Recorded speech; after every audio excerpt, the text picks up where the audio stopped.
Hi everybody. So this is the fourth and final week of poetry writing for our upper elementary / middle school class. And this week we're going to try our hand at a type of poem that's maybe not as familiar to you as the haiku or even the tanka poem. I think that you're going to like this one though, because it's kind of, you can have some fun. It's not super serious. But there are a few requirements to this poetic form that I'm going to go over with you now so that you get it right.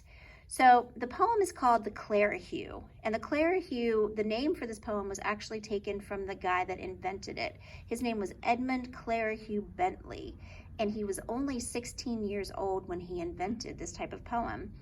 So all Clerihews will have 4 lines, and the fun part about it is that mostly they're nonsense poems, okay? I'm going to move this board and replace it with another. Okay, so, all right, here is a type of Clerihew. And I want to go over a few parts of it that are important because you will have to do some similar things when you choose your topics for your Clerihews.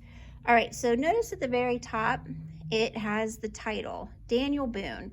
So most of you will probably find that person's name familiar. Daniel Boone was an American frontiersman. All right, and so the poem says, Daniel Boone, one fine June, asked, should I take a nap or discover, I thought it was missing a word, or discover the Cumberland Gap. Let me read that again. Daniel Boone, one fine June, asked, should I nap or discover the Cumberland Gap? All right, so hopefully you guys can hear some rhyming in there, and I have actually underlined the last word in every line. So you can see the first 2 lines are out, the last 2 words are underlined in red, and in the second 2 lines, I've underlined the last 2 words in green. So if you say those to yourselves while I say them out loud, Boone and June. All right, Boone and June rhyme. So I've given them the name A, okay? Then nap and gap are underlined in green, and those also rhyme. So I've given them the name B, okay? And so those A's and those B's will make more sense when I explain about rhyme scheme here in a second. All right, I'm gonna show you another Clerihew poem, all right? And this is one of the most famous ones. So, Sir Humphrey Davy abominated gravy. He lived in the odium of having discovered sodium. All right. So again, I've underlined the first two lines. The last word I've underlined in red and put A's next to them.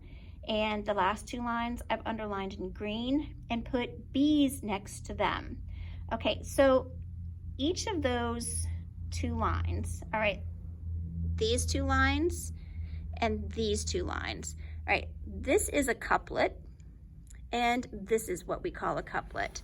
So a couplet consists of 2 lines, kind of like a couple, right? So a couple of lines, 2 lines, and they have a very specific rhyme scheme.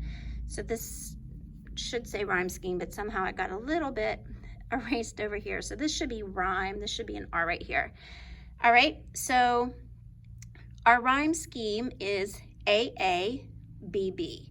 All right, the A's rhyme, the words rhyme together, and the B's also rhyme. Okay, so Boone, June, rhyme, nap, gap, rhyme. Okay, so each of those is a couplet. We have 2 couplets in this Clerihew poem. Okay, does that make sense? All right, and you will have more information. I will have a typed up assignment for you so that you can have that to refer to as well. And then if you have any questions, you know you can always call me or shoot me a message, text me, have your mom text me, your dad text me, grandma text me. It doesn't matter. All right, have fun.